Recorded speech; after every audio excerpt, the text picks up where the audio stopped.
कटक जिला आठगड़ ब्लॉक अंतर्गत खमार नुआगांठारे सबुठु सुंदर विदेशी फूल आर्चिड जड़े महिला कृषि उद्योगी श्रीमती सविता बोसको द्वारा अत्याधुनिक प्रणाली व्यवसाय भित्तिक फूल चाष कर ओडिशा सरकार कृषि विभाग मुख्यमंत्री कृषि उद्योग योजना माध्यम एक एकर परिव्याप्ति पॉलीग्रीन हाउस मध्य चारा 3 फुट प्लास्टिक बेड उपरे 23,000 परिमाण चारा रोपण कर चारा से एक प्रसिद्ध हॉर्टिकल्चर कंपनी ऑर्चिड बायोटेक ठारू नहीं एही संस्थार निर्देशक किशोर सुतार कहितले जे यह एक अति लाभजनक कृषि उद्योग अटे। एही कृषि उद्योग एक एकर चाष पई प्राय 1 कोटी टंका विनियोग होइथे एवं 1 वर्ष परे मासको हाराहारी 2 लाख टंका सबु खर्च जाई खातक आसे। एथिरे ओडिशा सरकार प्राय 50 लाख टंका पर्यंत रिहाती प्रदान करथि। ए उद्योग योजना विषय सविशेष विवरणी पई आपण संस्थार मुख्य को प्रदत्त मोबाइल नंबर 8270199106 रे जोग करि परिबे। केते दिन है आपन ए जो हॉर्टिकल्चर काम लाइन आज हम देखो आपन गार्डन बुलो आपन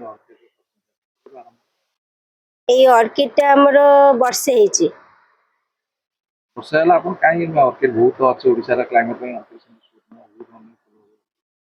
कोन काई অর্কিডটার লাইফটা বেশি রହୁଛି 15 দিনର ମାସେ ରହୁଛି ସେଇଥିପାଇଁ ମୁଁ ଅର୍କିଡଟାକୁ ହିଁ ଚୁଜ୍ କରିଛି। लाइफ माने गोटा फुलर लाइफ गछरे रहियो 15 ରୁ 20 दिन ନା କାଟିଲା ପରେ ହଁ ଗଛରେ ତ ରହିବ କାଟିଲା ପରେ ବି 15ରୁ ମାସେ ଯାଏ ରହିପାରିବ। ଗୋଟେ କଷ୍ଟ କେତେ ଅଛି ସେ ବିଭିନ୍ନ ପ୍ରକାର କଷ୍ଟ ଆସୁଛି ଏ ବି ସି ର ଗ୍ରେଡ୍ ର ଆସୁଛି। କେତେ ଦିନ ହେଲାଣି ଆପଣ ଏଇଠି କରି ଆସିଲେଣି এই ফার্মটা তো আমার হয়ে যাইছি 3 ବର୍ଷ কিন্তু অর্কিডটাକୁ ବର୍ଷେ ହିଁ ହେଇଛି। গোটা ବର୍ଷରେ ଆପଣ ବି କଲେଣି ଲାଭ କେତେ ପାଇଲେଣି କେତେ କଣ ଇନଭେଷ୍ଟମେଣ୍ଟ ଏ କୋଟିଏ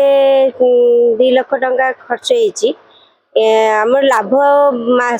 ଆପଣ ବର୍ଷେ ପରେ ଆର 2 ଲକ୍ଷ ଟଙ୍କା ଆସିବ ମାସକୁ। ଯୋଜନାରେ ନିଜ ସରକାରୀ ଯୋଜନା ସହାୟତା ସରକାରୀ ଯୋଜନା ସହାୟତା କଣ ନେଇଛ ଦେଖो କେତେ ଲୋନ ସାଂକ୍ସନ ହେଇଛି ଲୋନ୍ ଆମର 50 ଲକ୍ଷ ଟଙ୍କା ସାଂକ୍ସନ ହେଇଛି ଆଉ ମୁଖ୍ୟମନ୍ତ୍ରୀ କରୁଛନ୍ତି କେତେ ସବସିଡି ପାଇବେ କଣ ରହିଛି 50% सब्सिडी। ना किशोर सुतार मो फाउंडर सीईओ ऑर्किड बायोटेक ता छड़ा आईसीएआर जो अच्छी Indian council for agriculture research government of India तार मो मेंबर ये जो प्रोजेक्ट अच्छी है प्रोजेक्ट रे मो टेक्निकल एक्सपर्ट टेक्निकल एडवाइजर आर जो प्लांटिंग मटेरियल जो सप्लाई हेची याकू ऑर्किड बायोटेक जो हॉर्टिकल्चर कंपनी अच्छी भुवनेश्वर रे याकू ये प्लांटिंग मटेरियल सप्लाई हेची एटा प्राय ए जनवरी को एटा 1 ईयर कंप्लीट हैला एथिरे 43,000 प्लांट लगी कमर्शियल हार्वेस्ट आरंभ होलानी आपण देखुचंदी गोटे माने सेकेंड ईयर बेलू गोटे गछरु 5 to 6 स्पाइक नेला भली ये रही जति हमर प्रोडक्शन आसुची थर्ड ईयर बेलू गोटे गछरु 7 to 8 स्पाइक पर प्लांट आसीबो आ मंथली रिटर्न जो मंथली रेवेन्यू ये मासको 2 लाख टंका भली आसीबो सब खर्च जाइकरी बाकी आप ये जो प्रोजेक्ट देखुन प्रोजेक्ट तो 1 crore 20 lakhs हूँ project cost including cooling chamber आपन पॉली हाउस सहित जो कूलिंग चैम्बर अच्छी ए 20 लाख टंका ए खर्च होइछि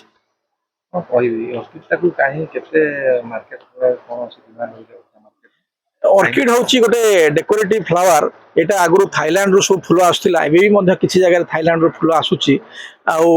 आमर ओडिशार जो कोस्टल क्लाइमेट अच्छी एथिरे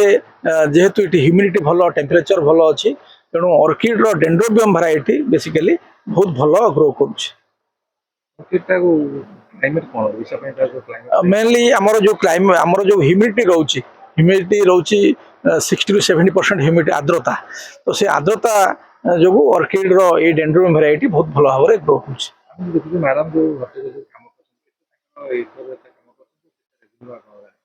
एटा हूँ 1.3 एकर एठी जेमती ये हमर वीर बाबू ये हमर सुपरवाइजर आ मैडम तो संबिता बोस होचंती यार एंटरप्रेन्योर एथिरे 2 जण सुपरवाइजर काम करूचंती एटा बेसी लेबर एथर आवश्यक पड़े ना एटा लेबर इंटेंसिव नुहे एटा जेहेतु माने मॉडर्न एग्रीकल्चर तेणु कम लेबर रे मध्य एटा करा जाई परुछ कल्टिवेशन प्रणाली देखो आप जो गछ लगी एटा मेनली ऑर्किड स्पेसीज एटा एपिफाइट इन कैरेक्टर माने एटा कौन सी माटी रे गछ हुए ये 3 फुट हाइट रो बेड ऊपर ये चाष कराई आप देखुं सब भल कथा हूँ कौन ए गछ भाया जो रोग पोक जो सॉइल बोर्न डिजीज होता है ए रोग पोक टे कम होता है डेकोरेटिव फ्लावर हिसाब से माने world one of the most beautiful decorative flower होची ऑर्किड डेंड्रोबियम तेणु यार बहुत चाहिदा रही प्लांट ग्रोथ हो केते टाइम नीते और केबे प्लांट आमे प्लांटेशन रो 6 मास परे आमे हार्वेस्ट नहीं परिबा किंतु 1 ईयर होची एक्चुअली तार actual vegetative growth period 1 year परे आमे ठीक भाबरे आमे नहीं परछे प्लांट केते दिन पर्यंत केते वर्ष पर्यंत 18 इयर्स पर्यंत प्रोडक्शन देई ना किशोर सुतार मो फाउंडर सीईओ ऑर्किड बायोटेक ता छड़ा आईसीएआर जो अच्छी Indian council for agriculture research government of India तार मो मेंबर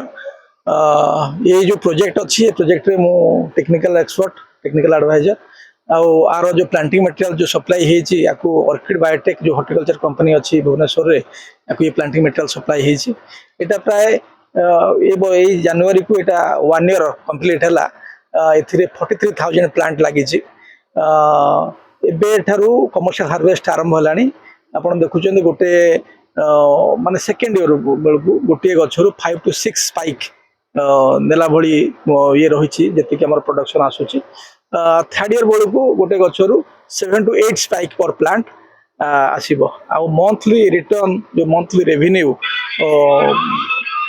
रेवेन्यू ये मासक 2 लाख टंका भली आसीबो सब खर्च जाइकरी बाकी आप ये जो प्रोजेक्ट देखुं प्रोजेक्ट तो 1 crore 20 lakhs हूँ project cost including cooling chamber आप पॉली हाउस सहित जो कूलिंग चैम्बर अच्छी 1,20 लाख टंका ए खर्च होइछि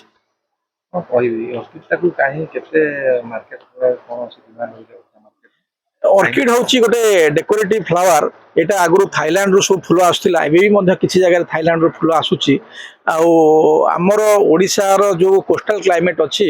जेहेतु ये ह्यूमिडिटी भल टेम्परेचर भल अच्छी तेणु ऑर्किड रो डेंड्रोबियम वैरायटी बेसिकली बहुत भल ग्रो कर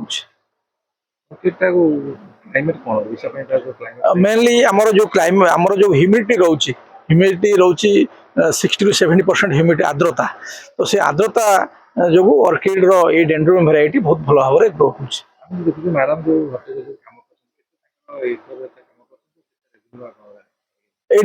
हूँ 1.3 एकर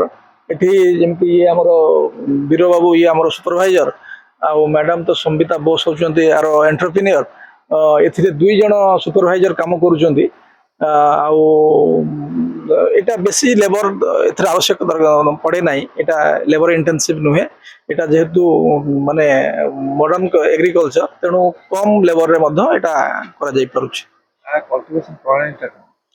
कल्टिवेशन प्रणाली देखो आप जो गछ लगी एटा मेनली ऑर्किड स्पेसीज एटा एपिफाइट इन कैरेक्टर माने एटा कौन सी माटी रे गछ हुए ये 3 फुट हाइट रो बेड ऊपर ये चाष कराई आप देखुं सब भल कथा हूँ कौन ए गछ भाया जो रोग पोक जो सॉइल बोर्न डिजीज होता है ए रोग पोक टे कम होता है डेकोरेटिव फ्लावर हिसाब से माने world one of the most beautiful decorative flower होची ऑर्किड डेंड्रोबियम तेणु यार बहुत चाहिदा रही प्लांट ग्रोथ हो केते टाइम नीते और केबे प्लांट आमे प्लांटेशन रो 6 मास परे आमे हार्वेस्ट नहीं परिबा किंतु 1 ईयर होची एक्चुअली तार actual vegetative growth period 1 year परे आमे ठीक भाबरे आमे